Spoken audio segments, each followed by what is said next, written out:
social account that showed former President Barack Obama and his wife Michelle as apes. The video was posted late on Thursday night from Trump's official account. It showed the faces of the Obamas placed on animated apes in a clip promoting false claims about the 2020 election. The White House says a staff member posted the video by mistake. This is after it had defended earlier by the press secretary, who's Caroline Leavitt, as the internet meme depicting Trump as the king of the jungle. Republican Senator Tim Scott describes the post as the most racist thing he has seen from the White House. Meanwhile, civil rights group NAACP says the post shows how Trump and his supporters really view black people. Let's get more reaction right now. For the latest, joining us live is Newzroom Africa correspondent Simon Marks. Simon, good to have you on the program this evening. So what exactly was shown in the video President Trump shared, and why has it been widely criticized as racist? Well, so, Nhlanhla, the first thing to point out is that President Trump did repost that video on his own social media account over his own social media platform, Truth Social. And the first minute of the video is an exposition on President Trump's belief that the 2020 presidential election was rigged, that Joe Biden did not win it, and that he, Donald Trump, in fact, won it. Yes, he's still trying to litigate the outcome of an election that took place 6 years ago. After 59 seconds of what appears to be a sort of an academic effort to explain why, falsely, the 2020 presidential election was rigged, that video appears to come to an end. And then very briefly, for just under 2 seconds, you see these images of Barack Obama and Michelle Obama as primates in the jungle. And you can hear the soundtrack of The Lion King briefly play behind them. Now, this video, the video showing the Obamas depicted as primates, is not new. It first surfaced last year when a local Republican party in Kentucky posted an extended version of that video to their Facebook account. And it caused consternation, and it resulted in that local Republican Party in one county in Kentucky deleting the post off Facebook, and the head of that local Republican Party apologizing for having disseminated it. So when the White House this morning initially tried to circle the wagons and say that this was all fake outrage and that reporters ought to be focusing on things that really matter to the American people, it's not even clear that the White House Press Secretary Caroline Leavitt understood the history of this particular video. But as a growing number of President Trump's fellow Republicans weighed in, including, as you said, Senator Tim Scott, the only African-American Republican in the Senate, who said notably that this was the most racist thing he had seen coming from Donald Trump's White House, but he didn't say this is the only racist thing that he had seen coming from Donald Trump's White House. Then other Republican lawmakers joined the clamor urging the president to take that video down. He took it down just over 2 hours ago here in the United States. At around noon, it had been up on his social media platform for nearly 12 hours. And then the White House changed its story and said that this had been reposted to the president's account by a junior staffer. But that is not going to do anything to distract attention away from the growing anger towards a White House and a government that has on numerous occasions in the past posted totalitarian memes, some argue racist memes, on the White House social media accounts and other Trump government social media accounts. This is not, according to the president's critics and detractors, a one-off. This is part of the continuing totalitarian meme culture that the Trump administration likes to embrace as it tries to convey its messaging to the public.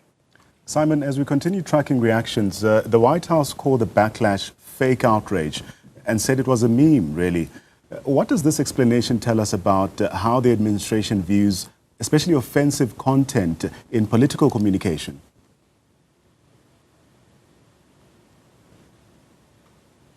Well, I mean, look, it raises all sorts of questions about who's managing Donald Trump's Truth Social account, whether he reposted this video or, as they now claim, a junior staffer reposted it.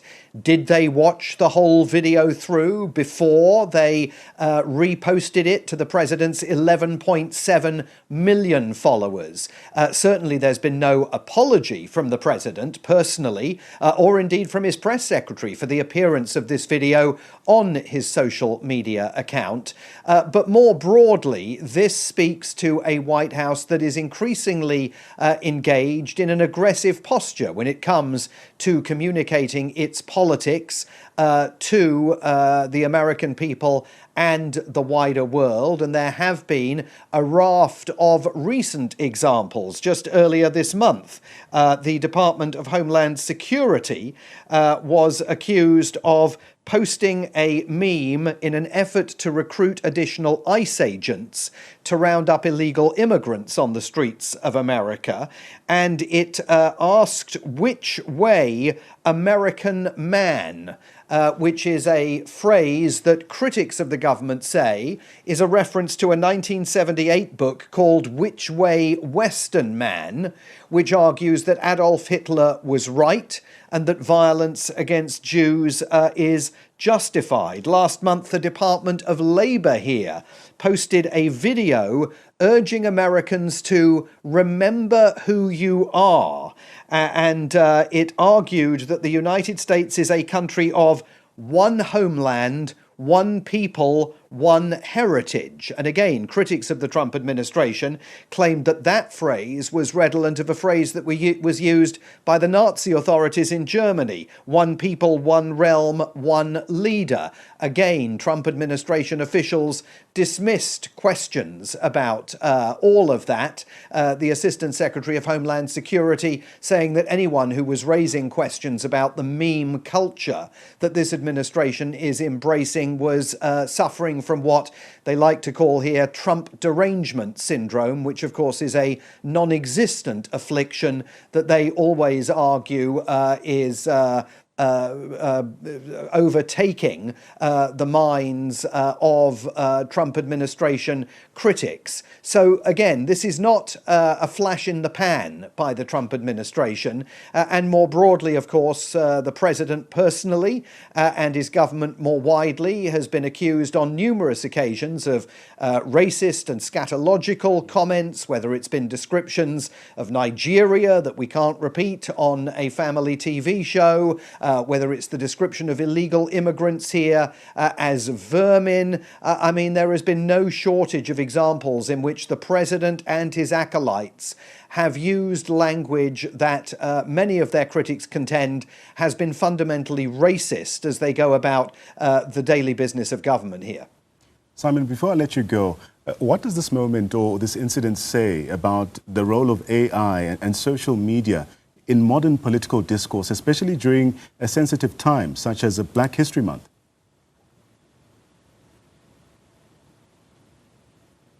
Well, I mean, social media, of course, here is now absolutely ubiquitous in terms of American politics. No political party can function without a viable social media strategy. And because America particularly is increasingly siloed, social media has also become siloed. So Republicans like to use Elon Musk's X. Many Democrats still use Elon Musk's X, but they're also embracing Blue Sky, an alternative platform here that is generally viewed as tilting more to the left as X tilts ever further to the right under Mr. Musk's ownership.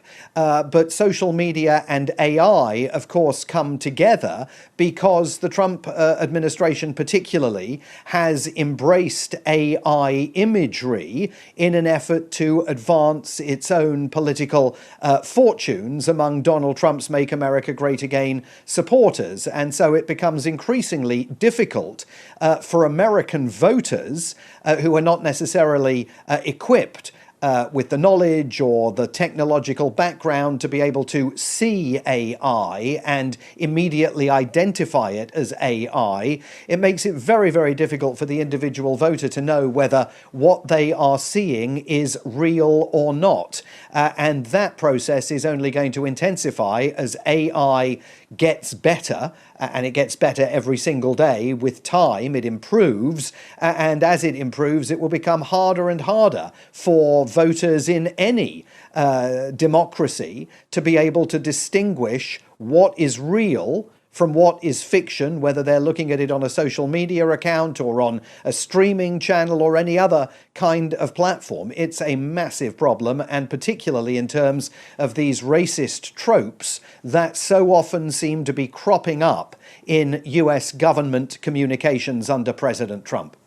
Joining us live from Washington, D.C., that's my colleague Simon Marks.